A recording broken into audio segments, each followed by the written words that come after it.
يا سلام يا جماعه، ايه الطعامه والحلاوه دي؟ ايه شويه البتنجان بصوا اللي يتاكلوا اكل دول، بصوا يعني حاجه كده جميله جدا من غير ولا نقطه زيت. عملنا البتنجان ده، عملنا بطاطس مهروسه كده في ثانيه الا ثانيه بحته زبده بلدي كده، ما اقولكوش حكايه. وعملنا تتبيله جميع انواع الاسماك او جميع انواع المخللات بطريقه سهله وبسيطه، من شويه توم وقرنين فلفل عندك. حاجه بسيطه وسهله قوي. يلا خشوا على الفيديو عندي وانتوا تتفرجوا تعرفوا احلى الوصفات. السلام عليكم ورحمة الله وبركاته. ازيكم يا حبايبي، عاملين ايه؟ رجعت لكم بوصفة سهلة وبسيطة، وكلنا ستات بيوت شاطرين وممتازين وبنعرف نعملها. بس انا حبيت اشارك معاكم الوصفة بتاعتي او الفطار بتاعي، مش الغدا المرة دي، الفطار. وعلى فكرة يعني لو عايزين تعملوها وجبة غدا مش مفيش مشكلة، يعني اي حاجة بتتاكل البطن، اي حاجة بتدخل فيها سواء فطار سواء غدا نشبع ونقول الحمد لله. يعني اي حاجة بتبقى حلوة ورضا الحمد لله. هنعمل ايه بقى؟ الجو حر قوي بقى، فهنعمل البتنجان هنعمله بطريقه حلوه زي بتاع المطاعم والمحلات، حاجه كده مخلله وخفيفه، ولا تشرب زيت بقى ولا الجو يبقى حر ولا اي حاجه، وحاجه صحيه. عندنا اول حاجه هنعمل وصفه البتنجان علشان يلحق يتعامل معانا عبال ما نعمل الوصفه التانية. عندنا هنا ميه على النار بتغلي. هنحط ايه بقى؟ هنحط ليمونه، هننزل عليها بليمونه.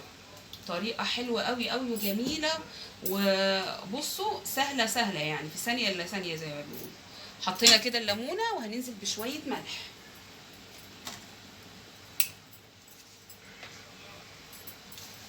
معلقة ملح حلوة كده.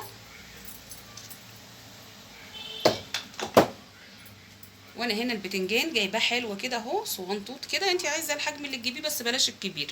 وهننزل انا غسلاه ومقطعاه كده زي ما انتم شايفين اهو. شايفين مقطعاه كده يعني ايه؟ مشرخاه كده.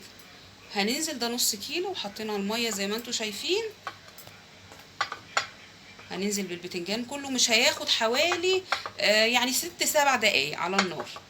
انتي طلعي واحده كده بالشوكه كده، حطيها اول ما تلاقيها كده اضطرت، يبقى كده استوت ايه معانا اهو كده.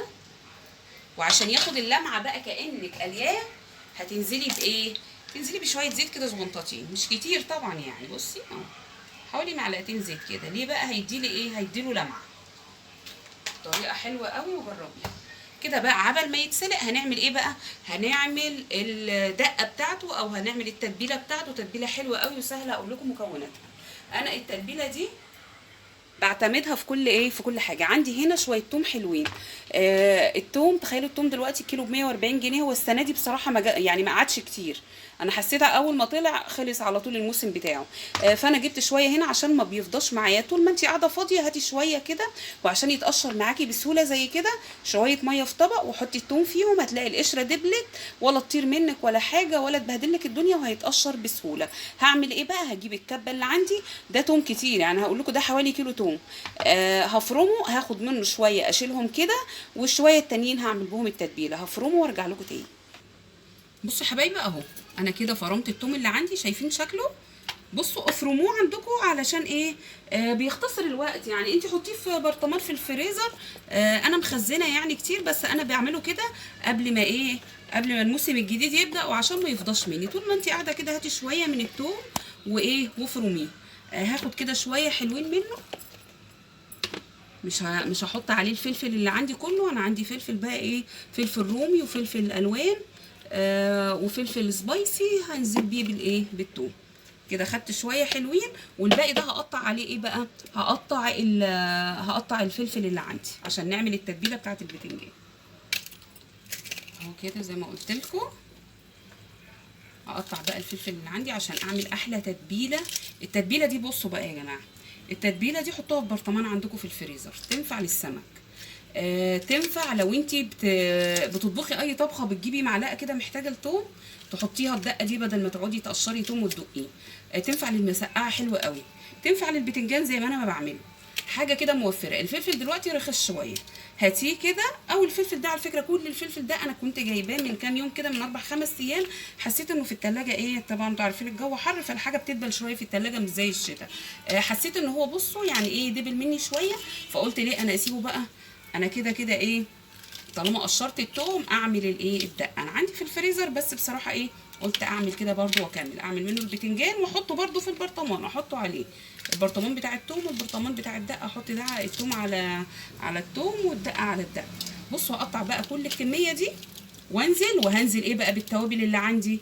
هنزل بفلفل وشطه لا مش فلفل سوري، هنزل بفلفل اسود، وهنزل بكمون، وهنزل بكزبره وكتري كزبره شويه، وهنزل بالملح اللي عندي. دي كده يعتبر الايه، التتبيله بتاعه البتنجان او الاسماك او اي حاجه. بالله عليكم يا جماعه، بالله عليكم دوسوا لايك، يلا صباعكم كده يترفع، ما تستخسروش فيا. على فكره اللي بيكرم ربنا بيكرمه. يلا دوسوا لايك علشان الفيديو اكتر ناس تشوفه، وعشان اكبر بيكم معاكم ان شاء الله. ما تنسونيش في المتابعه سواء على صفحتي على الفيسبوك، والاشتراك سواء على قناتي على اليوتيوب، منوعات واكلات سهله وبسيطه. ما تستخسروش فيا، اكرموني ربنا يكرمكم ان شاء الله. يلا هقطع الفلفل كله بقى وارجع لكم تاني. بصوا يا حبايبي كده اهو، شايفين هو كده استوى. هنطلعه بقى. شايفين الميه بتاعته عامله ازاي؟ الزيت اللي فيها ده كانك قلياه. حاجه كده صحيه وخفيفه، والجو حر بصراحه مش مستحمل ان احنا نقعد نحمر يعني. هطلعه بقى واتبله واوريه لكم.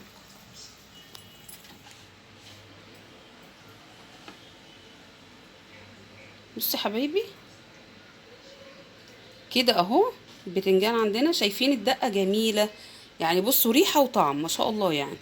جربوا الطريقه دي في عمايل الدقه او التتبيله بتاعت اي انواع مخللات، هتعجبكم قوي. ومش مخللات والله، في الطبخ برضو بتستخدموها. بصوا كده ننزل بقى ايه، هنتبل الايه، البتنجان كله حاجه كده اللهم بارك. انا هعمل جنبيه ايه بقى، هعمل جنبيه فول بطماطم، وهعمل بطاطس مهروسه. يمكن انتوا شفتوا في اول الفيديو البطاطس مع البتنجان. طبعا انا قشرتها، هعملها معاكم دلوقتي وهقول لكم طريقه حلوه قوي تبقى خطيره. بصوا بقى اتبله كله زي ما انتوا شايفين كده. لا ده التوم العادي، التوم العادي ده انا هحطه في برطمان اهو، يعني انا عندي بواقي هحطه عليها، والبرطمان بتاع الدقه برضو اللي يتفضل مني ايه هحطه، مفيش حاجه هتخسر معايا خالص. هنجيب بقى ايه، هنكمله كله وارجع لكم. كده يا جماعة خلاص اهو يا حبايب قلبي يا امارات. شاركوني الرأي يا جماعة، يعني لو انتوا بتعملوه بطريقة تانية قولولي. كلنا نتعلم من بعض، يعني كل واحد بيتعلم من التاني. ما انا برضو حاجات كتيرة معرفهاش بتعلمها. قولولي في تعليق مثلا رأيكم ايه في الوصفة دي، انتوا بتعملوها ازاي. يعني شاركوني نتكلم مع بعض، احنا اخوات يعني وكلنا بنتعلم من بعض. كده احلى بتنجان اهو ما شاء الله، حاجة كده بصوا روعة. يعني انتوا مش قادرين تاكلوه، بس انا بقى دقته حاجة كده خطيرة. انا كنت الاول بقليه بصراحة زيت وكان بيتعبني، لكن كده خفيف وحلو قوي. اصل المطاعم بتعمل كميات، انا شفتها بصراحة يعني طريقة كده على النت، بس عجبتني قوي من ساعة ما جربتها بصراحة، وانا بعملها على طول. كده خلصنا طبق البتنجان اللي عندنا سهل وبسيط. جينا بقى للبطاطس المهروسة اللي عندنا كده. انتوا شفتوها كده، انا يا دوبك ايه قشرتها. انا بحبها سليمه، اسلقها سليمه. في ناس بيحبوا يقطعوها او يقشروها ويسلقوها، لا انا بحبها كده بقشرها وبعدين اقشرها. هعملها ايه بقى، برضو هنعتمد الوصفه دي اساسي في كل حاجه. التتبيله اللي احنا ايه، اللي احنا عاملينها احلى تتبيله ممكن تاكلوها من ايدي من عطوا اكلات سهله وبسيطه. جبنا معلقه زبده هنا هنحطها على النار، زبده بلدي. هننزل عليها شويه زيت مش كتار، معلقتين كده زيت. وهننزل برضو معلقه ايه، معلقه تتبيله من اللي انا عاملاها بالثوم. خفيش انزلي كده تسيح بس، مش هشوحها، تسيح بس. جربوا طريقه البطاطس دي خطيره وحكايه.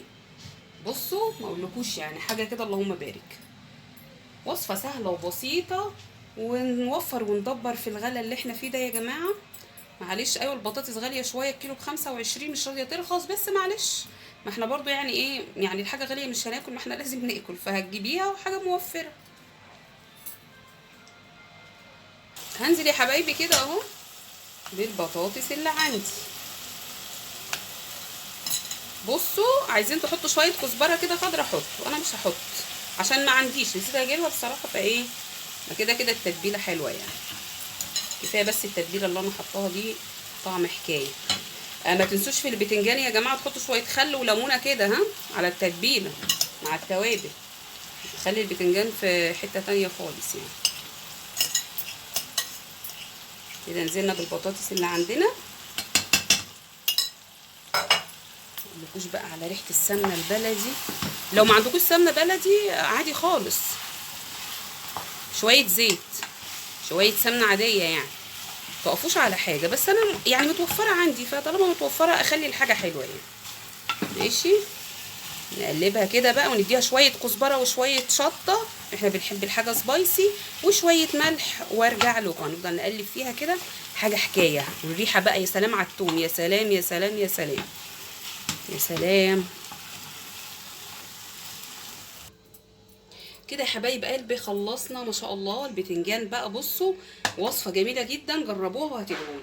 وعملنا البطاطس بقى المهروسه بتاعتنا او البوريه بطريقه حلوه قوي وجميله جدا بالسمنه البلدي والتتبيله اللي عملناها. وعملنا الفول بطماطم.